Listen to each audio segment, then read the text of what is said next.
Hello, good evening. 28ನೇ ತಾರೀಕು ಸುಮಾರು 10:30 ಭಾನುವಾರ ವಿಡಿಯೋ ಮಾಡ್ತಾ ಇದ್ದೀನಿ.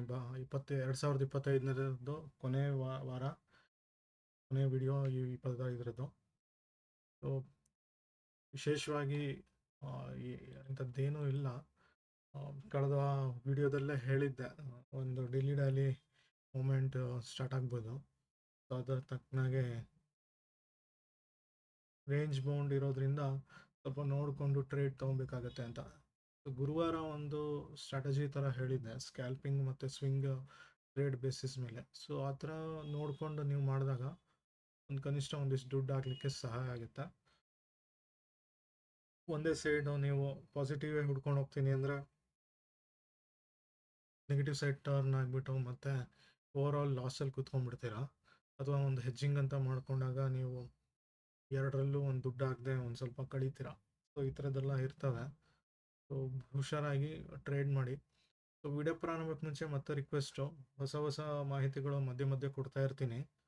ವಿಶೇಷವಾಗಿ ಏನಾದರೂ ಸಂದೇಹಗಳು, ಸೂಚನೆಗಳು ಏನಾದರೂ ಇದ್ದರೆ ಕಾಮೆಂಟ್ಸ್ ಬಾಕ್ಸಲ್ಲಿ ತಿಳಿಸಿ. ಮುಖ್ಯವಾಗಿ ನೀವು ಸಬ್ಸ್ಕ್ರೈಬು, ಶೇರು, ಲೈಕ್ ಏನೇನಿದೆ ಆ ಪ್ರೋಸೆಸ್ ನೀವು ಫಾಲೋ ಮಾಡಿ ದಯವಿಟ್ಟು. ಹಾಗೆ ನಿಮ್ಮ ಸ್ನೇಹಿತರಿಗೂ ತಿಳಿಸಿ. ಯಾಕಂದರೆ ಶೇರ್ ಮಾರ್ಕೆಟು ಒಂದು ವಾಸ್ಟ್ ಸಬ್ಜೆಕ್ಟು. ಎಲ್ಲರೂ ಒಂದು ಅವ್ರವ್ರದ್ದೇ ಒಂದು ಸ್ಟ್ರಾಟಜಿ ಪ್ಲೇ ಮಾಡ್ತಾ ಇರ್ತಾರೆ. ಆದಷ್ಟು ನಾನು ಸುಲಭವಾಗಿ ದುಡ್ಡು ಮಾಡೋದು, ಅದರಲ್ಲೂ ಆಪ್ಷನ್ ಬೈಯಿಂಗ್ ಸ್ಟ್ರಾಟಜಿ ಇಟ್ಕೊಂಡು ಕಮ್ಮಿ ಒಂದು ಕ್ಯಾಪಿಟಲ್ ಇಟ್ಕೊಂಡು ದುಡ್ಡು ಮಾಡೋದಕ್ಕೆ ನಾನು ಸಹ ಪ್ರಯತ್ನ ಮಾಡ್ತಾ ಇದ್ದೀನಿ. ಎಜುಕೇಷನಲ್ ಪರ್ಪಸ್ಗಾಗಿ ಈ ವಿಡಿಯೋಗಳು ಮಾಡ್ತಾ ಇರೋವಂಥದ್ದು. ಯಾವುದೇ by and sell direct recommendation ಅಲ್ಲ. ಯಾಕಂದರೆ ನಾನು ಬೈ ಅಂತ ಹೇಳಿದ್ರೆ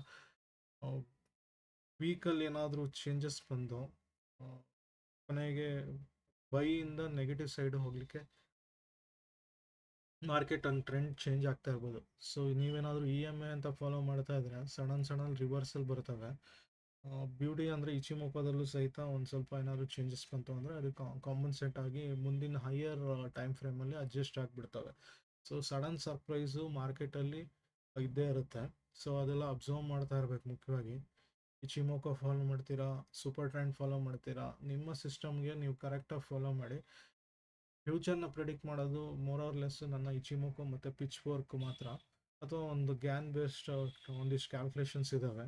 ಸೊ ಇವತ್ತು ಯಾವುದೋ ಒಂದು ದಿವಸ ಹೈ ಮಾಡಿದೆ ಅಂದರೆ ಇಷ್ಟು ದಿವಸದಲ್ಲಿ ಲೋ ಮಾಡುತ್ತೆ ಅಂತ ಒಂದಿಷ್ಟು ಕ್ಯಾಲ್ಕುಲೇಷನ್ಸ್ ಇದೆ. ಸೊ ಅದು ತುಂಬ ಒಂದು ಕಾಂಪ್ಲೆಕ್ಸ್ ಪ್ರೋಸೆಸ್. ಯಾಕಂದರೆ ಒಂದು ಅಬ್ಸರ್ವೇಷನ್ನು ನಾನು ಹೇಳಬೇಕಾಗಿರೋದು ಗ್ಯಾನಲ್ಲಿ, ಸಪೋಸ್ ಮಾರ್ಕೆಟು ಒಂದು ಬುಲಿಶ್ ಟ್ರೆಂಡಲ್ಲಿ ಹೋಗುತ್ತೆ ಅಂತಿದ್ದಾಗ ಮಾರ್ಕೆಟ್ ಗ್ಲೋಬಲಲ್ಲಿ ಎಫೆಕ್ಟ್ ಆಗ್ತು ಅಂದರೆ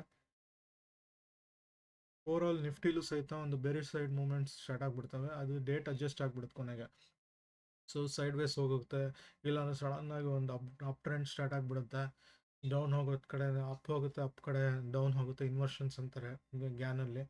ಸೊ ಈ ಥರದ್ದೆಲ್ಲ ಒಂದು ವ್ಯತ್ಯಾಸಗಳು ಬಂದೇ ಬರುತ್ತೆ ಮಾರ್ಕೆಟಲ್ಲಿ. ಅದಕ್ಕೆ ತಕ್ಕನಾಗೆ ಗೋ ವಿತ್ ದ ಫ್ಲೋ ಅಂತ ನಾನು ಯೂಶ್ವಲಿ ಹೇಳ್ತಾ ಇರ್ತೀನಿ. ಸೊ ಮಾರ್ಕೆಟ್ ಹೆಂಗೆ ಬರುತ್ತೋ ಅದನ್ನು ಎದುರಿಸ್ಕೊಂಡು ಕಡಿಮೆ ಒಂದು ಲಾಸ್ ಮಾಡಿಕೊಂಡು, ಸ್ಟಾಪ್ ಲಾಸ್ ಖಂಡಿತವಾಗ್ಲೂ ಇಟ್ಕೊಬೇಕು. ಯೂಶ್ವಲಿ 1,000 ಮಾಡ್ತೀರಾ ಅಂದರೆ ನೀವು ಕನಿಷ್ಠ ಒಂದು ₹500 ಸ್ಟಾಪ್ ಲಾಸ್ ಆದರೂ ಇಟ್ಕೊಬೇಕಾಗುತ್ತೆ. 500ಕ್ಕಿಂತ ಕಡಿಮೆ ಇಡ್ತೀನಿ ಅಂದರೆ ಖಂಡಿತ ಆಪ್ಷನ್ ಟ್ರೇಡಿಗೆ ಬರಲೇಬೇಡಿ. ಸೊ ಯೂಶ್ವಲಿ ನಾನು ಹೈಯರ್ ದ ಕ್ಯಾಪಿಟಲ್ ಇದೆ ಅಂತ ಇದ್ದರೆ ಒಳ್ಳೆಯದು, ಆಪ್ಷನ್ ಟ್ರೇಡ್ ಮಾಡಿ ಅಂತೀನಿ. ಯಾಕಂದರೆ ಕಳ್ಕೊಂಡ್ರೆ ಸ್ಟಾಪ್ ಲಾಸ್ ಇಟ್ಕೊಂಡು ಒಂದಿಷ್ಟು ಕಳ್ಕೊಂಡಾಗ ಮತ್ತೆ ರಿಕವರಿ ಆಗೋಕ್ಕೆ ಒಂದು ಸಹಾಯ ಆಗುತ್ತೆ. ನೀವು ತರೋದೇ ಒಂದು 50,000, ಅದರಲ್ಲಿ ನಾನು ಆಪ್ಷನ್ ಟ್ರೇಡ್ ಮಾಡ್ತೀನಿ, ಆಪ್ಷನ್ ಬೈಯೇ ಮಾಡ್ತೀನಿ ಅಂದರೆ 50,000 ಅದು ಕಂಪ್ಲೀಟಾಗಿ ವ್ಯಾನಿಷ್ ಆಗಿಬಿಡುತ್ತೆ, ಕಂಪ್ಲೀಟ್ ಝೀರೋ ಆಗಿಬಿಡುತ್ತೆ. ಸೊ ಹುಷಾರಾಗಿ ನೀವು ಆಪ್ಷನ್ ಟ್ರೇಡ್ ಮಾಡಿ. ಎಲ್ಲರೂ ಆಪ್ಷನ್ ಟ್ರೇಡ್ ಮಾಡಬೇಕು ಅಂತಿಲ್ಲ. ಮಾರ್ಕೆಟ್ ಟ್ರೆಂಡ್ ನೋಡಿಕೊಂಡು ಎಲ್ಲಿ ದುಡ್ಡು ಆಗುತ್ತೋ, ನಿಮಗೆ ಎಲ್ಲಿ ಸೂಟ್ ಆಗುತ್ತೋ ಅಲ್ಲಿ ದುಡ್ಡು ಮಾಡ್ಕೊಳ್ಳಿ. ಸೊ ಇಷ್ಟು ಹೇಳಲಿಕ್ಕೆ ಇಷ್ಟಪಡ್ತೀನಿ ನಾನು. ಸೊ ವಿಡಿಯೋ ಪ್ರಾರಂಭ ಮಾಡ್ತಾ ಇದ್ದೀನಿ. ನಾನು financial SEBI certified financial advisor ಅಲ್ಲ. ಯಾವುದೇ ಒಂದು ಇನ್ವೆಸ್ಟ್ಮೆಂಟು, ಅದರಲ್ಲೂ ಹಾರ್ಡ್ ಅರ್ನ್ ಮನಿ ನೀವು ಇನ್ವೆಸ್ಟ್ ಮಾಡ್ತಿರ್ತೀರ. ಸೊ ಹಾಗಾಗಿ ಒಂದು ಸ್ವಲ್ಪ ಸೆಬಿ ಸರ್ಟಿಫಿಕೇಷನ್ ಇರೋರ್ದು ಸಹಾಯ ತಗೊಳ್ಳಿ. ಮೋರ್ ಆರ್ ಲೆಸ್ ನೀವೇ ಒಂದು ಅನಾಲಿಸಿಸ್ ಕಂಪ್ಲೀಟಾಗಿ ಮಾಡಿ ತಿಳ್ಕೊಂಡು ಇನ್ವೆಸ್ಟ್ ಮಾಡಿ. ನೀವು ಜಾಸ್ತಿ ಟೈಮ್ ಕೊಟ್ಟಷ್ಟು ಮಾರ್ಕೆಟಲ್ಲಿ ದುಡ್ಡಾಗುತ್ತೆ. ಸಡನ್ನಾಗಿ ಒಂದು ಸಣ್ಣ ಟೈಮ್ ಫ್ರೇಮಲ್ಲಿ ಒಂದು ಜಾಸ್ತಿ ದುಡ್ಡು ಎಕ್ಸ್ಪೆಕ್ಟ್ ಮಾಡ್ತೀನಿ ಅಂದರೆ ಶೇರ್ ಮಾರ್ಕೆಟಲ್ಲಿ ಮ್ಯಾಜಿಕ್ ಅಂತೂ ಆಗಲ್ಲ. ಸೊ ಅನ್ಲೆಸ್ ನೀವು ಲಕ್ ಇದ್ದರೆ ಎಲ್ಲೋ ಒಂದು ಕಡೆ ಲಕ್ಷಕ್ಕೊಂದು, ಅಥವಾ 10 ಲಕ್ಷಕ್ಕೊಂದು, ಅಥವಾ 1 ಲಕ್ಷಕ್ಕೊಂದು ಈ ಥರದ್ದು ಇವನ್ ಎಲ್ಲೋ ಒಂದು ಕೇಸಲ್ಲಿ ಲಾಟ್ರಿ ಥರ ಕಂಪ್ಲೀಟಾಗಿ ಲಾಟ್ರಿನ ಆ್ಯಕ್ಚುಲಿ. ಒಂದೊಂದ್ಸಲಿ ಪಿ ಬೈ ಮಾಡ್ಕೊಂಡಿರ್ತೀರ, ಗೊತ್ತಿರಲ್ಲ, ಡೌನ್ ಟ್ರೆಂಡ್ ಬಂದಾಗ ಪಿ ಬೈ ಆಗಿದ್ದಾಗ ಲಾಭ ಆಗ್ತವೆ. ನಂದೇ ಕೇಸ್ ಹೇಳ್ತೀನಿ. ಕಳೆದ ವಾರ ಲಾಸಲ್ಲಿ ಹೋಗಿತ್ತು ಆ ಟ್ರೇಡು. ಸೊ ಪೊಸಿಷನ್ನ ಕ್ಲೋಸ್ ಮಾಡಿದ್ದೆ. ಯೂಶಲಿ ನಾನು ಪೊಸಿಷನ್ನ ಕ್ಯಾರಿ ಓವರ್ ಮಾಡಲ್ಲ. ಸೊ ಆ ಪೊಸಿಷನನ್ನು ಇಟ್ಕೊಂಡಿದ್ರೆ ಆಲ್ಮೋಸ್ಟ್ 30,000 ಪ್ರಾಫಿಟ್ ಆಗ್ತಾಯಿತ್ತು. ನೆಗೆಟಿವಲ್ಲಿ ಹೋಗಿದ್ದಿದ್ದು ಪಾಸಿಟಿವ್ ಹೋಗ್ತಾಯಿತ್ತು. ಸೊ ಈ ಥರದ್ದೆಲ್ಲ ಒಂದು ಇರ್ತವೆ. ಲಾಸಲ್ಲಿ ಹೋಗ್ಬಿಡುತ್ತೆ ಒಂದೊಂದ್ಸಲಿ 3,000 10,000 ಈ ಥರ ಎಲ್ಲ ಹೋಗ್ತವೆ. ಸೊ ಅದೆಲ್ಲ ನಾವು ಕಟ್ ಡೌನ್ ಮಾಡಬೇಕು. ಪ್ರಾಫಿಟ್ಗಿಂತ ನಾವು ಸ್ಟಾಪ್ ಲಾಸ್ ಇಟ್ಕೊಂಡು ಆದಷ್ಟು ಲಾಸ್ನ ಕಡಿಮೆ ಮಾಡಬೇಕು. ಲಾಸ್ನ ನಿಲ್ ಮಾಡ್ಕೊಂಡಷ್ಟು ಪ್ರಾಫಿಟ್ಗೆ ಹತ್ತಿರ ಆಗ್ತೀವಿ. ಸೊ ವಿಡಿಯೋ ಪ್ರಾರಂಭ ಮಾಡೋಣ, ಹೆಚ್ಚಿಗೆ ಟೈಮ್ ತೊಗೊಳಲ್ಲ. ಸೊ ಮೊದಲಿಗೆ ನಿಫ್ಟಿ ನೋಡೋಣ. ನಿಫ್ಟಿ ಹೇಳ್ದಂಗೆ ಒಂದು ಡಿಲಿ ಡೈಲಿ ಝೋನಿಗೆ ಬಂದಿದೆ ಮತ್ತೆ. ಸೊ ಫಸ್ಟು EMA ಬೆಸ್ಟ್ ನೋಡೋಣ. EMA ಮುಂಚೆ ಪಿಚ್ ಫೋರ್ಕ್ನ ಆಫ್ ಮಾಡ್ತಾ ಇದ್ದೀನಿ. ಯೂಶಲಿ ನಾನು EMA ಇವಾಗ ಪೊಸಿಷನ್ 20 ಮತ್ತು 9 ಇದೆಲ್ಲ ಮಾಮೂಲಿ ತೊಗೊಂಡೇ ಇರುತ್ತೆ. ಸೊ 40 EMA ಬಂದುಬಿಟ್ಟು ನಂದು yellow colour, orange colour almost. So support almost ತೊಗೊಂಡಿದೆ 40ಗೂ ಸಹಿತ. ಬಟ್ ಏನಾಗಿದೆ ಅಂದರೆ ನಂದು 100 EMA ಮೇಲ್ಗಡೆ ಇದೆ. 21 is also okay. Blue colour ಕೆಳಗಡೆ ಇದೆ ಆಲ್ಮೋಸ್ಟ್. ಇದು ಮೇಲ್ ಬರಬೇಕು ಇದ್ರದ್ದು. ಸೊ ಇದು 21 EMA ಆ್ಯಕ್ಚುಲಿ. ಸೊ ಮೇಲ್ ಬರಬೇಕು, ಗ್ರೀನ್ದು ಮೇಲ್ ಬರಬೇಕು. ಸೊ ಇದೆಲ್ಲ ಒಂದು ಶಿಫ್ಟ್ ಆಗಬೇಕು ಆ್ಯಕ್ಚುಲಿ. ಅಸೆಂಡಿಂಗ್ ಆರ್ಡ್ರಲ್ಲಿ ಕರೆಕ್ಟಾಗಿರಬೇಕು. ಇವಾಗ ಏನು ಇದು ಸಿಂಪಲಾಗಿ ನಾನು ತೋರ್ಸೋಕ್ಕೆ ಇದು ಹಾಕ್ಕೊಂಡಿದ್ದು. ಆ್ಯಕ್ಚುಲಾಗಿ ಇದನ್ನು ನಾನು ಫಾಲೋ ಮಾಡಲ್ಲ. ನನ್ನದೇ ಬೇರೆ ಒಂದು EMA ನಂಬರ್ಸ್ಗಳಿದೆ. ಬಟ್ EMAಗಿಂತ ನಾನು ಇಚಿಮೋಕೋ ತುಂಬ ಹೆಲ್ಪ್ ಆಗಿದೆ ನನಗೆ. ಸೊ EMA ತುಂಬ ಜನ ಒಂದು ಫಾಲೋ ಮಾಡ್ತಾರೆ, ಕ್ರಾಸ್ ಓವರ್ ಕಾಯ್ತಾ ಇರ್ತಾರೆ. ಕ್ರಾಸ್ ಓವರ್ ಆಗ್ತಿದ್ದಂಗೆ ಒಂದು ಅಪ್ ಟ್ರೆಂಡ್ ಬರುತ್ತೆ. ಸೊ ಎಕ್ಸಾಂಪಲ್ಗೆ ಹೇಳಬೇಕಂದ್ರೆ ನಮ್ಮದು 2024 ಹೆಚ್ಚು ಕಮ್ಮಿ ಆ ಟೈಮಲ್ಲಿ ಚೆನ್ನಾಗಾಗಿದೆ. ಅದಕ್ಕೆ ನಂತರದಲ್ಲಿ ಒಂದು ಅಷ್ಟು ಚೆನ್ನಾಗಿ ಬಂದಿಲ್ಲ. ಈವನ್ ಇದು ಕೂಡ ಓಕೆ, 25 ಏಪ್ರಿಲಲ್ಲಿ ಆಗಿದ್ದು. ಸೊ ಇದು ಒಂದು ಅಸೆಂಡಿಂಗ್ ಆರ್ಡ್ರಲ್ಲಿ ಕರೆಕ್ಟಾಗಿತ್ತು. ಸೊ ಒನ್ಸ್ ಇದು ಬ್ರೇಕ್ ಡೌನ್ ಆಯಿತು, ಇದು ಒಂಥರ ರೇಂಜ್ ಬೌಂಡ್ ಆಗಿ ಸೈಡ್ ವೇಸ್ ಕೊಟ್ಟೋಗಿ ಸೊ ಅಲ್ಲೇ ಆಟ ಆಡ್ತಿದೆ. So higher the time frame ಹೋದಾಗ ನಿಮಗೆ ಈ ಪ್ರಾಬ್ಲಮ್ಗಳು ಗೊತ್ತಾಗ್ಬಿಡ್ತವೆ. ಈವನ್ ವೀಕ್ಲಿ ಬೇಸಿಸಲ್ಲಿ ಬಂದರೂ ಅದೇ ಆರ್ಡ್ರಲ್ಲಿ ಹೆಚ್ಚು ಕಮ್ಮಿ ಇದೆ. So blue 3rd or 4th position ಹಂಗೆ ಬರಬೇಕಿಲ್ಲ ಆ್ಯಕ್ಚುಲಾಗಿ. ಸೊ ಗ್ರೀನು 9 ಸರಿಗಿದೆ, ಬ್ಲೂ ಕಲರು 21 ಆಲ್ಮೋಸ್ಟ್ ಕರೆಕ್ಟ್ ಇದೆ. ಸೊ ಇದು ಇದಿದೆ ಮೇಯ್ನಾಗಿ. ಇಲ್ಲಿ ಕಾಣ್ತಿರೋದು ಇದನ್ನು ಸ್ವಲ್ಪ ದಪ್ಪ ಮಾಡ್ತೀನಿ. ಸೊ ಇದು 200ಗಿಂತ ಕೆಳಗಡೆ ಇದೆ. ಸೊ ಕೆಳಗಡೆ ಬರಬೇಕು ಕಂಪ್ಲೀಟಾಗಿ. ಆ ಕೆಳಗಡೆ ಕಂಪ್ಲೀಟಾಗಿ ಬಂದಾಗಲೇ ಮಾರ್ಕೆಟ್ ಒಂದು ಅಪ್ ಟ್ರೆಂಡ್ ಹೋಗೋದು. ಸೊ ಅದು ಅಡ್ಜಸ್ಟ್ ಆಗೋಕ್ಕೆ ಟೈಮ್ ತೊಗೊಳುತ್ತೆ. ಅಲ್ಲಿ ತನಕ ಒಂದು ರೇಂಜ್ ಬೌಂಡ್ ಇರುತ್ತೆ. ಯೂಶಲಿ ಇದು ನಾನು ಇಚಿಮೋಕೋ ಪ್ರಕಾರನೂ ಹೇಳ್ಬಿಡ್ತೀನಿ ಇಲ್ಲಿ. ಸೊ ಇಚಿಮೋಕೋದಲ್ಲಿ ಆಲ್ಮೋಸ್ಟ್ ನಾನು ಹೇಳ್ದಂಗೆ ಜನವರಿ ಇರ್ಬೋದು, ಇವನ್ ವೀಕ್ಲಿ ಟೈಮ್ ಫ್ರೇಮಲ್ಲಿ ನೋಡಿದಾಗ ಇವನ್ ಅಪ್ ಟು ಜೂನ್ ತನಕನೇ ಒಂದು ರೇಂಜ್ ಬೌಂಡ್ ಆಗಲಿಕ್ಕೆ ಸಾಧ್ಯತೆ ಇದೆ. ಇವನ್ ಮಾರ್ಚ್ ಟೈಮಲ್ಲಿ ಒಂದು ಸ್ವಲ್ಪ ಅಪ್ ಟ್ರೆಂಡ್ ಬಂದು ಮೇಲೆ ಹೋಗಲಿಕ್ಕೆ ಸಾಧ್ಯತೆ ಇದೆ. ಈ ಒಂದು ವೀಕ್ಲಿ ಟೈಮ್ ಫ್ರೇಮಲ್ಲೂ ಸಹಿತ ಒಂದು ಅಪ್ ಟ್ರೆಂಡ್ ಥರ ಕಾಣಿಸುತ್ತೆ. ಕನ್ವರ್ಷನ್ ಲೈನ್ಗಿಂತ ಮೇಲಿದೆ. ಬಟ್ ಏನಾಗಿದೆ, ಡೈಲಿ ಟೈಮ್ ಫ್ರೇಮಲ್ಲಿ ಕನ್ವರ್ಷನ್ ಲೈನ್ಗಿಂತ ಕೆಳಗಡೆ ಬರೋಕ್ಕೆ ಸಾಧ್ಯತೆ ಇದೆ. ಮೀನ್ಸ್ ಬೇಸ್ ಲೈನ್ಗೆ ಎಕ್ಸಾಕ್ಟಾಗಿ ಟಚ್ ಆಗಿದೆ. ಗುಡ್ ಥಿಂಗ್ ಏನಂದರೆ ಒಂದು ಕನ್ವರ್ಷನ್ ಲೈನ್ಗಿಂತ ಮೇಲಿರೋವಂಥದ್ದು ಕ್ಯಾಂಡಲ್ ಕಂಪ್ಲೀಟಾಗಿ 25,970 ರೇಂಜಲ್ಲಿ ಕ್ಲೋಸ್ ಆಗಿಲ್ಲ. ಸೊ ಅಲ್ಲಿಗೆ ಇವಾಗ ಟಾರ್ಗೆಟ್ ಟ್ರೈ ಮಾಡುತ್ತೆ.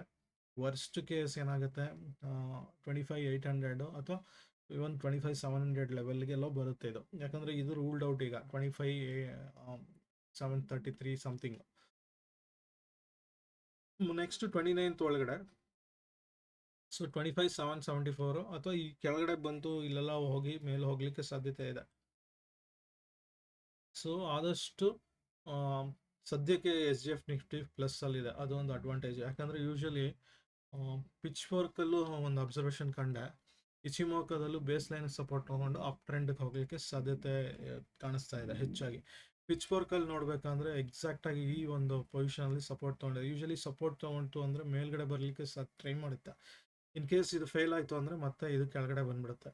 ಸೊ ಹಾಗಾಗಿ ಒಂದು ನಾಳಿನ ಒಂದು ಓಪನಿಂಗ್ ಬೇಸಿಸ್ ಮೇಲೆ, ಓಪನಿಂಗ್ ಅಂತೂ ಇದ್ರ ಪ್ರಕಾರ ಒಂದು 45 ಪಾಯಿಂಟ್ಸ್ ಅಷ್ಟು ಮೇಲ್ಗಡೆ ಓಪನ್ ಆಗಲಿಕ್ಕೆ ಸಾಧ್ಯತೆ ಇದೆ. ಬಟ್ ಟು ಬಿ ಫ್ರ್ಯಾಂಕ್, ನಾನು ಎಚ್ ಎಫ್ ನಿಫ್ಟಿನ ಫಾಲೋ ಮಾಡಲ್ಲ. ಯಾಕಂದರೆ ಡೈಲಿ ಓಪನಿಂಗ್ ಟೈಮಲ್ಲೇ ಇದೇ ಒಂದು ಬೇರೆ ನಂಬರ್ ಇರುತ್ತೆ, ನಿಫ್ಟಿದೇ ಒಂದು ನಂಬರ್ ಬೇರೆ ಇರುತ್ತೆ. ಸೊ ಸ್ಪಾಟು ಏನು ಕಾಣಿಸುತ್ತೆ ಅದು 907 ಪ್ರೀ ಮಾರ್ಕೆಟ್ ಆದಮೇಲೆ ನೋಡಬೇಕು. ಅದರಲ್ಲೂ ಒಂದು ಸ್ಯಾಚುರೇಷನ್ ಒಂದು ಮೀನ್ಸ್ ಡಿಸ್ಟರ್ಬ್ ಆಗಿರುತ್ತೆ ಮಾರ್ಕೆಟ್ ಒಂದು 10-15 ಮಿನಿಟ್ಸ್ ಯೂಶಲಿ. ಸೊ ಅಲ್ಲಿ ತನಕ ವೆಯ್ಟ್ ಮಾಡಬೇಕು 15 ಮಿನಿಟ್ಸ್. ಅದಾದಮೇಲೆ ಯಾವ ಡೈರೆಕ್ಷನ್ ಬರುತ್ತೋ ಅದ್ರ ರೀಟೆಸ್ಟ್ ಮೇಲೆ ಜನರಲ್ ಆಗಿ ನಾನು ಹಾಗೆ ಹೇಳೋದು ಯಾವಾಗಲೂ. ಅದು ವಾರದಲ್ಲಿ ಪ್ರಾರಂಭದಲ್ಲಿ ಸೋಮವಾರ ಇರುತ್ತೆ ನಾಳೆ. ಸೊ ವಾರದ ಪ್ರಾರಂಭ ಇವನ್ 30 ಮಿನಿಟ್ಸ್ ವೆಯ್ಟ್ ಮಾಡಿದ್ರು ಏನೂ ತೊಂದರೆ ಇಲ್ಲ. 30 ಮಿನಿಟ್ಸಲ್ಲಿ ರೀಟೆಸ್ಟ್ ಆದಾಗ ಯಾವ ಕಡೆ ಡೈರೆಕ್ಷನ್ ಹಿಡಿಯುತ್ತೋ ಯೂಶಲಿ ಆ ಟ್ರೆಂಡ್ ಹಾಗೆ ಕಂಟಿನ್ಯೂ ಆಗುತ್ತೆ. ಸೊ ಅದನ್ನು ನೀವು ತಿಳ್ಕೊಂಡಿರಬೇಕು. ಜಾಸ್ತಿ ಒಂದು ಕ್ಯಾಂಡಲ್ಸ್ಟಿಕ್ ಪ್ಯಾಟರ್ನ್ನ ಒಂದು ಅಬ್ಸರ್ವ್ ಮಾಡ್ಲಿಕ್ಕೆ ಹೋಗಬೇಡಿ. ಯಾಕಂದರೆ ಇಚಿಮೋಕೋ ಅಥವಾ ನಮ್ಮ ಪಿಚ್ಫೋರ್ಕ್ ಏನೇ ಇದ್ದರೂ ಅದೇ ಅಲ್ಟಿಮೇಟ್ ಆ್ಯಕ್ಚುಲಾಗಿ. ಸೊ ಓವರಾಲ್ ಲುಕ್ಕಿಂಗ್ ಗುಡ್ ಅನಿಸುತ್ತೆ, ಬಟ್ ಸ್ಟಿಲ್ ಒಂದು ಡಿಲಿಲಾಡಿ ಏನಿದೆ range bound sideways market, ಇದು ಸ್ವಲ್ಪ ಹಾಗೆ ಕಂಟಿನ್ಯೂ ಆಗಲಿಕ್ಕೆ ಸಾಧ್ಯತೆ ಜಾಸ್ತಿ ಇದೆ. ಸೊ 1 ವೀಕ್ 25,800 ಸಮಥಿಂಗ್ ಬರಲಿಲ್ಲ ಅಂದರೆ ಪೇಯ್ನ್ ತುಂಬ ಜಾಸ್ತಿ ಇರುತ್ತೆ, ಮತ್ತೆ ಕೆಳಗಡೆ ಹೋಗೋಕ್ಕೆ ಟ್ರೈ ಮಾಡುತ್ತೆ. ಸೊ ವರ್ಸ್ಟ್ ಕೇಸು ಇವನ್ 25,200 ಲೆವೆಲ್ಗೆ ಟಚ್ ಆಗಲಿಕ್ಕೆ ಸಾಧ್ಯತೆ ಇದೆ. Worst case I am talking, ಹಿಂಗೆ ಆಗುತ್ತೆ ಅಂತಲ್ಲ. ಇನ್ನು ಬ್ಯಾಂಕ್ ನಿಫ್ಟಿಗೆ ಬರೋದು ಅಂದರೆ ಸೇಮ್ ಇದರಲ್ಲೂ ಸಹಿತ ಆರ್ಡರ್ ಮೇಲೆ ಕೆಳಗೆ ಆಗಿದೆ. ಹೈಯರ್ ಟೈಮ್ ಫ್ರೇಮಲ್ಲಿ ಇರ್ಬೋದು, ಲೋವರ್ ಟೈಮ್ ಫ್ರೇಮ್ ಇರ್ಬೋದು, ಯಾವುದ್ರಲ್ಲೂ ಒಂದು ಸರಿಯಾಗಿ ಅರೇಂಜ್ಮೆಂಟ್ ಆಗಿಲ್ಲ. ಸೇಮ್ ಅರೇಂಜ್ಮೆಂಟ್ ಇರಬೇಕು. ಏನು ಇನ್ಪುಟ್ಸ್ ಇರುತ್ತೆ ಹೈಯೆಸ್ಟ್ ಜಾಸ್ತಿ ಇದರಲ್ಲಿ ಇರಬೇಕು, ಲೋಯೆಸ್ಟ್ ಕೆಳಗಡೆಯಿಂದ ಫಸ್ಟಿಂದ ಸ್ಟಾರ್ಟ್ ಆಗಬೇಕು. ಸೊ ತುಂಬ ಬಾಟಮಲ್ಲಿ ಹೈಯೆಸ್ಟ್ EMS ಇರಬೇಕು. ಸೊ ಒನ್ಸ್ ಅದು ಸಪೋರ್ಟ್ ತೊಗೊಂತು ಅಂದರೆ ಮಾರ್ಕೆಟ್ ಅಲ್ಲಿಂದ ಒಂದು ರ್ಯಾಲಿ ಕೊಡುತ್ತೆ. ಸೊ ಓವರಾಲ್ ಇದು ಬ್ಯಾಂಕ್ ನಿಫ್ಟಿ ಸಹಿತ ಒಂದು ನೆಗೆಟಿವಲ್ಲೇ ಇದೆ. ಇಚಿಮೋಕೋದಲ್ಲೂ ಒಂದು ಇದ್ರದ್ದು ಪ್ರಕಾರ ಸೆಟ್ಟಿಂಗ್ಸ್ ಚೇಂಜ್ ಮಾಡ್ತಾ ಇದ್ದೀನಿ. ಡಿಫಾಲ್ಟ್ ಇದರಲ್ಲೂ ಸಹಿತ ನಿಫ್ಟಿ ಕಂಪೇರ್ ಮಾಡಿದ್ರೆ ಇದು ಇನ್ನೂ ವರ್ಸ್ಟ್ ಇದೆ ಆ್ಯಕ್ಚುಲಿ. ಸೊ ಕನ್ವರ್ಷನ್ ಲೈನ್ಗಿಂತ ಕೆಳಗಡೆ ಬಂದಿದೆ. ಸೊ ಪಿಚ್ ಫೋರ್ಕ್ ನೋಡಬೇಕಂದ್ರೆ ಇದರಲ್ಲೂ ಸಹಿತ ಏನಾಗಿದೆ ನೋಡೋಣ. ಪಿಚ್ ಫೋರ್ಕ್ಗೆ ಟ್ರೈ ಮಾಡುತ್ತೆ ಈಗ. ಇಲ್ಲಿಂದ ಟ್ರೈ ಮಾಡಿ ಅಪ್ ಟ್ರೆಂಡ್ ಹೋಗಲಿಕ್ಕೆ ಸಾಧ್ಯತೆ ಇದೆ. ಎನಿ ಟೈಮ್ ರಿವರ್ಸಲ್ ಬರ್ಬೋದು. ಅದು ನಿಮ್ಮ ಸಿಸ್ಟಮ್ ಹೆಂಗೆ ಒಂದು ಇದು ಬರುತ್ತೆ ಅದು ನೋಡ್ಕೊಳ್ಳಿ. ಇನ್ ಕೇಸ್ ಇಲ್ಲಿ ಸಪೋರ್ಟ್ ತೊಗೊಂಡಿಲ್ಲ ಅಂದರೆ ಆದಷ್ಟು 58,400 ಲೆವೆಲ್ ಏನಿದೆ ಕ್ಲೌಡ್ ಒಳಗೆ ಟಚ್ ಆಗೋಕ್ಕೆ ಟ್ರೈ ಮಾಡುತ್ತೆ. ಸೊ ಇದು ಸಹಿತ ಒಂದು ನೆಗೆಟಿವ್ ಟ್ರೆಂಡಲ್ಲೇ ಇದೆ. ಸೊ ಪೊಸಿಷನ್ನ ನೋಡಿಕೊಂಡು ತಗೊಳ್ಳಿ. ಸ್ವಲ್ಪ ಮಾರ್ಕೆಟ್ ಹಾಲಿಡೇ ಮೂಡಲ್ಲಿರುತ್ತೆ. ಸೊ ಅದರಲ್ಲೂ ಸಿಲ್ವರ್ ಅಂಥದ್ದೆಲ್ಲ ಜಾಸ್ತಿ ಹೋಗ್ತಾ ಇದೆ. ಸೊ ಸಿಲ್ವರ್ ಇನ್ವೆಸ್ಟ್ ಮಾಡದೇ ಇರೋರು ಸಿಪ್ ಮಾಡ್ಕೊಳ್ಳಿ. ಲಮ್ಸಮ್ ಇನ್ವೆಸ್ಟ್ಮೆಂಟ್ ಮಾಡಲಿಕ್ಕೆ ಹೋಗಬೇಡಿ. It's not a right time actually. ಮತ್ತೆ ಜಾಸ್ತಿ ಹೋಗುತ್ತೆ ಅಂತ ಅಂದ್ಕೊಂಡ್ರೆ ಇನ್ನೂ ವರ್ಸ್ಟ್ ಕೇಸ್ ಹೋಗುತ್ತೆ. ಯಾಕಂದರೆ ಸಿಲ್ವರ್ ಒಂದು ಅಬ್ಸರ್ವೇಷನ್ RSI ಪ್ರಕಾರ ನೋಡ್ತಾ ಇದ್ದೆ, ಇಚಿಮೋಕೋ ನೋಡ್ಬೋದು, ಬಟ್ RSI ಒಂದು ತುಂಬ ಜನ ಯೂಸ್ ಮಾಡ್ತಾರೆ. ಹಾಗಾಗಿ ಅದನ್ನು ಒಂದು ತೋರಿಸ್ಬಿಡ್ತೀನಿ. ಸೊ ಇಲ್ಲಿ ಆಲ್ಮೋಸ್ಟ್ ಇವಾಗ 79 ಸಮಥಿಂಗ್ ಇದೆ, ಬಟ್ ಚೈನೀಸ್ ಮಾರ್ಕೆಟಲ್ಲಿ ಆಲ್ರೆಡಿ 82 ಸಮಥಿಂಗ್ ಕ್ರಾಸ್ ಆಗಿಬಿಟ್ಟಿದೆ. ಸೊ ನನ್ನ ಟಾರ್ಗೆಟ್ ಎಲ್ಲ ಸುಮಾರು ಹಾಕೊಂಡ್ಬಿಟ್ಟಿದೆ. ಇಲ್ಲಿ ತೋರಿಸ್ತೀನಿ ಬೇಕಿದ್ರೆ. ನೀವು ಅದ್ರ ಪ್ರಕಾರ ಕ್ಯಾನ್ಸಲ್ ಮಾಡ್ತೀನಿ, ಸಾರಿ, ಹೈಡ್ ಮಾಡ್ತೀನಿ time being. So next target 84, ಇವನ್ 9600 ಮೇಲೆಲ್ಲ ಇದೆ. ಬಟ್ ಅಲ್ಲಿ ತನಕ ಹೋಗುತ್ತೋ ಇಲ್ವೋ ನನಗೂ ಗೊತ್ತಿಲ್ಲ. ಬುಲಿಶ್ ಅಂತೂ ಇದೆ, ಯಾಕಂದರೆ it's not a ornamental value. Ichimoku ಇದರಲ್ಲಿ ಸಿಲ್ವರಲ್ಲಿರೋವಂಥದ್ದು ಮೇಯ್ನಾಗಿ ಒಂದು ಇಂಡಸ್ಟ್ರಿ ರಿಕ್ವೈರ್ಮೆಂಟ್ಸ್ ಜಾಸ್ತಿ ಆಗ್ತಾ ಇದೆ. ಅದರಲ್ಲೂ ಮೆಕ್ಸಿಕೋ ಮತ್ತು ಚೈನಾ ಮಾರ್ಕೆಟ್ ಅಂತೂ ಹೋಲ್ಡ್ ಮಾಡ್ತಾ ಇದೆ ತುಂಬ. ಸೊ ಹಾಗಾಗಿ US ಇಂಡೈರೆಕ್ಟಾಗಿ ಹೊಡೆತ ಕೊಡಬೇಕು ಅಂತನೋ ಏನೋ ಗೊತ್ತಿಲ್ಲ. ಒಟ್ಟಿನಲ್ಲಿ ಎಲ್ಲರೂ ಸ್ಟೋರ್ ಮಾಡ್ತಾ ಇದ್ದಾರೆ. ಸೊ ಹಾಗಾಗಿ ಬ್ಯಾಂಕಲ್ಲಿ especially store in the sense ಅದು ಆರ್ಟಿಫಿಷಿಯಲ್ ಆಗಿ ಒಂದು ರೇಟ್ ರೈಸ್ ಆಗಿಬಿಟ್ಟಿದೆ. ಸೊ ಆಲ್ರೆಡಿ 82 ಕ್ರಾಸ್ ಆಗಿಬಿಟ್ಟಿದೆ China market. Gap up open ಆಗುತ್ತೆ ಇದು ನಾಳೆ ಓಪನಿಂಗ್ ಇದ್ದಾಗ. ಸೊ ಸಿಲ್ವರಲ್ಲಿ ಆಗ್ತಾ ಇದ್ದವರೆಲ್ಲ ಬಾಯ್ ಬಡ್ಕೊತೀರಾ. ನಾನು ಆ್ಯಕ್ಚುಲಿ ನನ್ನ ಕ್ಲೈಂಟ್ಸ್ಗಳಿಗೆ ಹೇಳ್ಬಿಟ್ಟಿದ್ದೆ, ಸಿಲ್ವರ್ ಮ್ಯೂಚುವಲ್ ಫಂಡ್ಗಳೆಲ್ಲ ಅಂದರೂ ಹಾಕ್ಕೊಳ್ಳಿ, ದುಡ್ಡಾಗುತ್ತೆ ಅಂತ. ಸೊ ಮೋರ್ ದೆನ್ 15-20% ಆರಾಮಾಗಿ ಬಂದಿದೆ. ಮ್ಯೂಚುವಲ್ ಫಂಡಲ್ಲಿ ಅದು ಬೇರೆ ಒಂದು ಸ್ಟ್ರಾಟಜಿ ಇತ್ತು. ಸೊ ಅವರು ಲಮ್ಸಮ್ ಒಂದ್ಸಲಿ ಹಾಕಿ ಆಮೇಲೆ SIP ಕಂಟಿನ್ಯೂ ಮಾಡಿದರು. ಸೊ ವರ್ಸ್ಟ್ ಕೇಸಲ್ಲಿ ಅವ್ರು ಹಾಕಿದರು, ಬಟ್ ಸ್ಟಿಲ್ ಅವ್ರಿಗೆ ಒಳ್ಳೆ ರೀಪೇಮೆಂಟ್ ಆಗಿದೆ, ಮೀನ್ಸ್ ರಿಟರ್ನ್ ಕೊಟ್ಟಿದೆ. ಸೊ ಹಾಗಾಗಿ ಒಂದು ಸಿಲ್ವರ್ ಹಾಕದೇ ಇರೋರು ನೋಡ್ಕೊಂಡು ಹಾಕೊಬೋದು. ಒಂದು ಗೋಲ್ಡಲ್ಲಿ ಬಂದ್ಬಿಟ್ಟು ಒಂಥರ ಫ್ಲಾಟ್ ಇಶ್ ಆಗಿಬಿಟ್ಟಿದೆ XAU USD.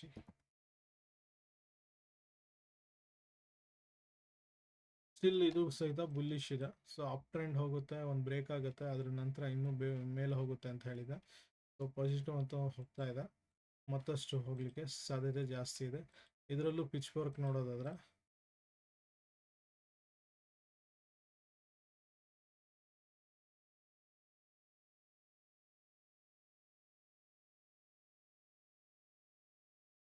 ಇದೆಲ್ಲ ಕ್ರಾಸ್ ಆಗಿ ಮೇಲೆ ಬಂದಿದೆ. ಮತ್ತೊಂದು ಹಾಕೊಂಡಿದ್ದೆ ಅನ್ಸುತ್ತೆ, ಒಂದು ಸೆಕೆಂಡ್.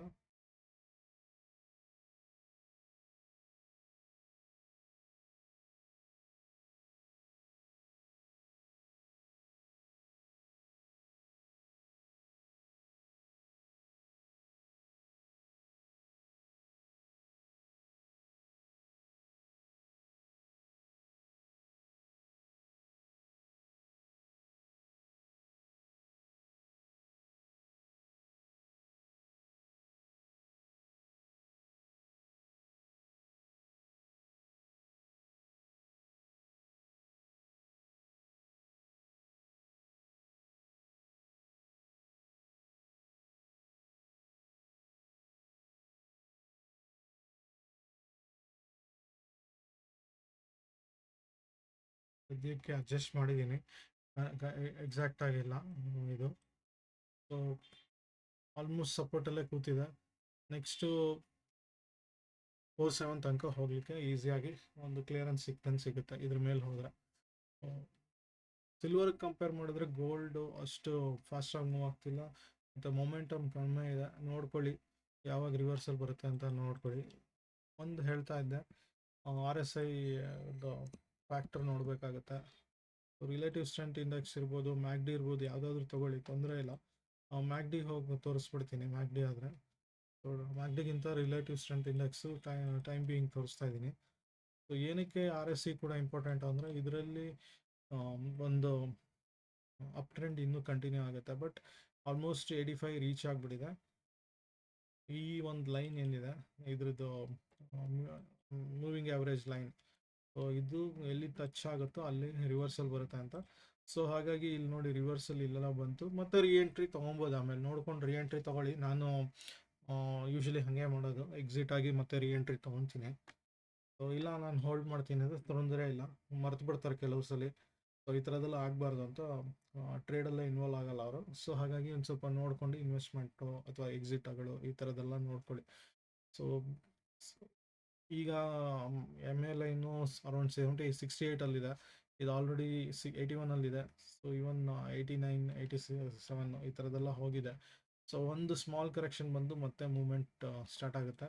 ವೀಕ್ಲಿ ಬೇಸಿಸಲ್ಲಿ ನೋಡಿದ್ರು ಆಲ್ರೆಡಿ ಕೆಳಗೆ ಬರೋಕ್ಕೆ ಸಾಧ್ಯತೆ ಸ್ಟಾರ್ಟ್ ಆಗಿದೆ, ನೋಡೋಕೆ ಹೆಂಗೆ ಹೋಗುತ್ತೆ ಅಂತ. ಬಟ್ ಸ್ಟಿಲ್ ಮೆಟಲ್ ಏನಿದೆ, ಮೆಟಲ್ ಸೆಕ್ಟರ್ ಓವರ್ ಆಲ್ ಕಂಪ್ಲೀಟಾಗಿ ಬುಲಿಶ್ ಇದೆ.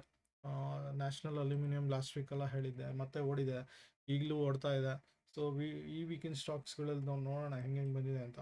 ಸೊ ಇದು ಗೋಲ್ಡ್ ಆ್ಯಂಡ್ ಸಿಲ್ವರು. ಸೊ ನೋಡ್ಕೊಳ್ಳಿ RSI ಇದು. ನಿಫ್ಟಿಲೂ ಅಂಥದ್ದೇ RSI ನೋಡಬೇಕು ಅಂದರೆ ಮೀನಿಂಗ್ಲೆಸ್ ಆ್ಯಕ್ಚುಲಿ. ಸ್ಟಿಲ್ ಕೆಲವ್ರು ನೋಡ್ತಾರೆ. ಸೊ ಟ್ರೆಂಡ್ ಇವಾಗ ಬರ್ತಾ ಇದೆ actually negative, but already form ಆಗಿದೆ ಡೌನ್ಸ್. 2 ಕ್ಯಾಂಡಲ್ಲೇ ಗೊತ್ತಾಗ್ಬಿಟ್ಟಿದೆ. ಸೊ ಮತ್ತಷ್ಟು ಕೆಳಗೆ ಹೋಗಿ ಇಲ್ಲಿ ಬೇರೆ ಸೈಡ್ ಡೈವರ್ಷನ್ಸ್ ಏನಿದೆ ಈ ಥರ ಇದೆ. ಸೊ ಡೌನ್ ಇಲ್ಲೆಲ್ಲ ಹೋಗಿತ್ತು. ಸೊ ಇಲ್ಲೂ ಸಹಿತ ಒಂದು ಇಲ್ಲಿ ಇಂಟರ್ಸೆಕ್ಟ್ ಆದ್ಮೇಲೆ ಬರುತ್ತೆ ಆ್ಯಕ್ಚುಲಾಗಿ. ಸೊ ಅದಕ್ಕೆ ಮುಂಚೆನೇ ನಮ್ಮದು ಪಿಚ್ ವರ್ಕು ಮುಂಚೆನೇ ಹೇಳಿದೆ, ಡೌನ್ ಸೈಡು ಆಲ್ಮೋಸ್ಟ್ 200 ಪಾಯಿಂಟ್ಸ್ ಅಷ್ಟು ಬಿದ್ದಿದೆ. ಇದು ಹೈಯೆಸ್ಟ್ 236, ಲೋಯೆಸ್ಟ್ ಬಂದುಬಿಟ್ಟು ಇದು 2068. ಆಲ್ಮೋಸ್ಟ್ ನಿಮಗೆ 200 ಪಾಯಿಂಟ್ಸ್ ಅಷ್ಟು ಬಿದ್ದುಬಿಟ್ಟಿದೆ, 220 ಪಾಯಿಂಟ್ಸ್ ಸಮಥಿಂಗ್. ಸೊ ಹಾಗಾಗಿ ಅದಕ್ಕೆ ಮುಂಚೆನೇ ನಮ್ಗೆ ಗೊತ್ತಾಗ್ಬಿಡುತ್ತೆ ಪಿಚ್ ಫೋರ್ಕು ಚಿಮೊಕ್ಕದಲ್ಲಿ. ಈ RSIಗಳು ಮ್ಯಾಗ್ಡಿಗಳು ಸ್ವಲ್ಪ ಲೇಟಾಗಿ ಕೊಡ್ತಾರೆ. ಇವನ್ ಮ್ಯಾಗ್ಡಿ ನೋಡ್ತಾ ಇರ್ಬೋದು ನೀವು, ಮ್ಯಾಗ್ಡಿ ತೋರಿಸ್ತೀನಿ. ಬಟ್ ಏನಂದರೆ ನಿಮಗೆ ಕನ್ಫರ್ಮೇಷನ್ ಗೊತ್ತಾಗ್ಬಿಡುತ್ತೆ ಹೇಗೆ ಹೆಂಗಿದೆ ಮಾರ್ಕೆಟಲ್ಲಿ. ಸೊ ಇದರಲ್ಲಿ ಇನ್ನೂ ಇಂಟರ್ಸೆಕ್ಟ್ ಇಲ್ಲ ಆಗಿದೆ, ಕನ್ಫರ್ಮ್ ಆಗಿ ಹೇಳ್ತಾ ಇಲ್ಲ ಅದು. ಯಾಕಂದರೆ ಇಲ್ಲೊಂದ್ಸಲ ಇಂಟರ್ಸೆಕ್ಟ್ ಆಗುತ್ತೆ ಇವಾಗ. ಸೊ ಮತ್ತೆ ಅಪ್ ಟ್ರೆಂಡ್ ಬರುತ್ತೆ ಇದ್ರ ಪ್ರಕಾರ. ಅದು ನೋಡ್ಬೇಕು ಹೆಂಗೆ ಹೋಗುತ್ತೆ ಅಂತ. ಕೆಲವು ಸಲ ದೊಡ್ಡ ಫಾಲ್ ಆಯಿತು ಅಂದರೆ ಇದು ಇಂಟರ್ಸೆಕ್ಟೇ ಆಗಲ್ಲ. ಸೊ ಇದೆಲ್ಲ ಅಬ್ಸರ್ವ್ ಮಾಡ್ಬೇಕು ನೀವು.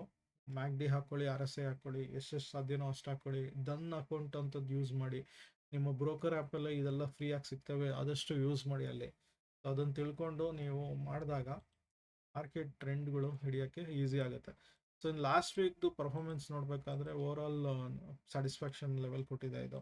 ಶ್ರೀರಾಮ್ ಫೈನಾನ್ಸ್ ಆಲ್ಮೋಸ್ಟ್ 11% ಟಚ್ ಕೊಟ್ಟಿದೆ, ಲಾರಸ್ ಲ್ಯಾಬ್ 4.8. ಇನ್ನು ಮಿಕ್ಕಿದ್ದು ಒಂದು ಅದ್ರ ರೇಂಜೇ ಅಷ್ಟು 3.5%. Not a joke actually. 1 ವೀಕಿಗೆ ಪ್ಲಸ್ ಸೈಡ್ ಹೋಗೋದು, ನೆಗೆಟಿವ್ ಮತ್ತು 2.68 2 ಸೈಡ್ ಬರೋದು. ಸೊ ಸ್ಟಿಲ್ ಪಾಸಿಟಿವ್ ನೆಗೆಟಿವ್ ಅದು ಸ್ಕ್ಯಾಲ್ಪರ್ಸ್ಗೆ ತುಂಬ ಗೊತ್ತಿರುತ್ತೆ ಹೆಂಗೆ ಮಾಡಬೇಕು ಅಂತ. ನೀವೇನಾದ್ರು ಪೊಸಿಷನಲ್ ಹೋಲ್ಡ್ ಮಾಡಿ ಕೂತ್ಕೊಳ್ತೀನಿ ಅಂದರೆ ನಿಮಗೆ 100% ಇದ್ರದ್ದು ಸಮ್ ಮಾಡಿದಾಗ ನಿಮಗೆ ದುಡ್ಡಾಗಿರಲ್ಲ. ಸೊ ಹಾಗಾಗಿ ನೋಡಿಕೊಂಡು ವರ್ಕ್ ಮಾಡಿ. ಸ್ಕ್ಯಾಲ್ಪಿಂಗು, ಸ್ವಿಂಗ್ ಟ್ರೇಡಿಂಗ್ ಹೆಂಗೆ ಮಾಡ್ತೀರೋ ನೋಡ್ಕೊಳ್ಳಿ. ಇನ್ನು ಈ ವೀಕದ್ದು ಬರೋದಾದರೆ small cap, Nifty, pharma, FMCG sector wise ಇದಾಗುತ್ತೆ, ನೋಡ್ಬೇಕದು ಹೆಂಗೆ ಅಂತ. ಗ್ಯಾನ್ ಪ್ರಕಾರ ಬಂದಿರೋದು. ಸ್ಟಿಲ್ IT ಅಂಥದ್ದೆಲ್ಲ ಓಡ್ಬೋದು.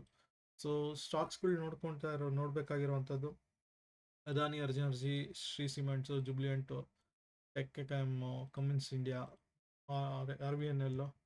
RVNL ಆಲ್ರೆಡಿ ಹೋಗ್ಬಿಟ್ಟಿದೆ, ಎಷ್ಟು ಹೋಗುತ್ತೆ ಗೊತ್ತಿಲ್ಲ. IRFC, NBCC, national aluminium, NMDC ಇನ್ನೂ ಬುಲ್ಲಿಶ್ ಇದೆ, ನೋಡ್ಕೊಳ್ಳಿ. Coal India, Manappuram financial limited, so GMR airport. So ಡೈರೆಕ್ಟಾಗಿ ಇದು ಬೈ ಆ್ಯಂಡ್ ಸೆಲ್ ರೆಕಮೆಂಡೇಶನ್ ಅಲ್ಲ. ನಿಮ್ಮ ಸಿಸ್ಟಮಲ್ಲಿ ಯಾವ ಕಡೆ ಟ್ರೆಂಡ್ ಹೋಗುತ್ತೆ ಅದನ್ನು ನೋಡಿಕೊಂಡು ಕ್ಯಾಚ್ ಮಾಡಿಕೊಂಡು ಸರ್ಟನ್ ಪರ್ಸೆಂಟೇಜ್ ಏನು ಬೇಕಿದೋ ಅದು ರಿಕವರ್ ಮಾಡಿ. 1:3, 1:5 ಅಂತ ಕರೆಕ್ಟಾಗಿ ಕೂತ್ಕೊಳಕ್ಕೆ ಹೋಗ್ಬಿಡಿ. ಸೊ ಆದಷ್ಟು 0.5, 1% ಈ ಥರ ಬರ್ತಾ ಇದೆ ಅಂದರೆ ತುಂಬ ಚೆನ್ನಾಗಿ ದುಡ್ಡು ಮಾಡ್ತಾ ಇದ್ದೀರಾ ಅಂತ ನನ್ನ ಪ್ರಕಾರ. ಸೊ ವೀಕ್ಲಿ 1% ಮಾಡಿದ್ರು, ಒಂದು ಡೈಲಿ 1%. ಡೈಲಿ 1% ಈಸ್ ತುಂಬ ಕಷ್ಟ ಅನಿಸುತ್ತೆ ಕೆಲವು ಸಲ. ಸ್ಟಿಲ್ ಒಂದು ಕನ್ಸಿಸ್ಟೆಂಟಾಗಿ, ಒಂದು ಡಿಸಿಪ್ಲಿನ್ಡ್ ಆಗಿ ಇದ್ದಾಗ ಡೈಲಿ 1% ಮಾಡಿದ್ರೆ ಒಂದು 15 to 20% ಮಂತ್ಲಿ ಮಾಡ್ಕೊಂಡಾಗ ವರ್ಷಕ್ಕೆ ಅಪ್ ಟು 100% ತನಕ ಬರಲಿಕ್ಕೆ ಸಾಧ್ಯತೆ ಇದೆ ಚೆನ್ನಾಗಿ. ಸೊ ಹಾಗಾಗಿ ಒಂದು ಕನ್ಸಿಸ್ಟೆಂಟ್ ಮೇಂಟೈನ್ ಮಾಡಿ, ನಿಮ್ಮ ಸಿಸ್ಟಮ್ನ ಟ್ಯೂನ್ ಮಾಡ್ತಾ ಇರಿ. ಯಾವುದ್ರಲ್ಲಿ ದುಡ್ಡಾಗುತ್ತೆ, ಹೆಂಗಾಗುತ್ತೆ ಅಂತ ಯಾರಿಗೂ ಗೊತ್ತಿರಲ್ಲ. ಹಿಂಗೆ ಆಗಬೇಕು, ಹಾಗೆ ಆಗಬೇಕು ಅಂತ ಏನು ರೂಲ್ ಅಂತ ಯಾವುದೂ ಇಲ್ಲ. ಸೊ ಒಂದ್ಸಲಿ ಮ್ಯಾಕ್ಡಿಗೆ ವರ್ಕ್ ಆಗದಿದ್ದು ಇನ್ನೊಂದ್ಸಲಿ RSIಗೆ ವರ್ಕ್ ಆಗ್ಬೋದು, ಇನ್ನೊಂದ್ಸಲಿ ಬೊಲಿಂಜರ್ ಬ್ಯಾಂಡ್ ಬೇಸ್ಡಲ್ಲಿ ವರ್ಕ್ ಆಗ್ಬೋದು ನಮ್ಮ ಸ್ಕ್ರೀನಿಂಗ್ ಟೆಕ್ನಿಕ್ಸ್ಗಳು. ಸೊ ಹಾಗಾಗಿ ನೋಡಿಕೊಂಡು ಇನ್ವೆಸ್ಟ್ಮೆಂಟ್ ಮಾಡಿ. ಸೊ ಹೆಂಗೆ ಮಾಡ್ತೀರಾ, ಹೆಂಗೆ ಟ್ರೇಡ್ ತೊಗೊಳ್ತೀರಾ, ಅದನ್ನ ನಿಮ್ಮ ಸಿಸ್ಟಮ್ ನೀವು ಫಾಲೋ ಮಾಡಿದಾಗ ಗೊತ್ತಾಗ್ಬಿಡುತ್ತೆ. ಒಂದ್ಸಲಿ ಈ ಸಿಸ್ಟಮಲ್ಲಿ ಫಾಲೋ ಮಾಡೋದು, ಇನ್ನೊಬ್ಬ ಯಾರೋ ಏನೋ ಹೇಳ್ಕೊಟ್ಟ ಅಂತ ಮತ್ತೊಂದು ಸಿಸ್ಟಮ್ ಯೂಸ್ ಮಾಡೋದು, ಅದು ದಯವಿಟ್ಟು ಮಾಡೋಕ್ಕೋಗ್ಬಿಡಿ. ಇವಾಗ ನಾನೇನೋ ಸಜೆಸ್ಟ್ ಮಾಡ್ತೀನಿ ಅಂದರೆ ಬ್ಯಾಕ್ ಎಂಡಲ್ಲಿ ಮಾಡಿ ನಂದು ಏನೇ ಇದ್ರು. ಸೊ ಅದು ನಿಮ್ಮ ಕಡೆ ಸ್ಯಾಟಿಸ್ಫ್ಯಾಕ್ಷನ್ ಅಂತ ಬರಬೇಕು. ಓಕೆ, ಇದರಲ್ಲಿ ನಂದು ದುಡ್ಡು ಆಗುತ್ತೆ, ಇದರಲ್ಲಿ ಈ ಮೆಥಡಲ್ಲಿ ದುಡ್ಡು ಆಗುತ್ತೆ ಅಂತ ತಿಳ್ಕೊಂಡಾಗ ಮಾತ್ರ ನೀವು ದುಡ್ಡು ಮಾಡ್ತೀರಾ. ಸೊ ಅಲ್ಲಿ ತನಕ ದುಡ್ಡು ಮಾಡೋಕ್ಕಾಗಲ್ಲ. ಸೊ ನೋಡ್ಕೊಂಡು ದುಡ್ಡು ಮಾಡ್ಕೊಳ್ಳಿ ಹೆಂಗೆ ಮಾಡ್ತೀರಾ ಅಂತ. ಸೊ ಆದಷ್ಟು ಫೇಲ್ ಆಗೋದು ಕಮ್ಮಿ ಮಾಡ್ಕೊಳ್ಳಿ. ಕಡಿಮೆ ದುಡ್ಡು ಬಂದರೂ ಪರವಾಗಿಲ್ಲ. ನಿಮ್ಮ ಲಾಸ್ನ ಕಂಪ್ಲೀಟಾಗಿ ಎಲಿಮಿನೇಟ್ ಹೆಂಗೆ ಮಾಡಬೇಕು, ಕಂಪ್ಲೀಟಾಗಿ ಸ್ಟಾಪ್ ಮಾಡೋದು ಹೆಂಗೆ ಅದು ತಿಳ್ಕೊಂಡು ಮುಂದಿನ ಗುರಿ ನೀವು ನಿರ್ಧಾರ ಮಾಡಿ. ಮತ್ತೆ ಸಿಗೋಣ. ಅಲ್ಲಿ ತನಕ ಧನ್ಯವಾದಗಳು.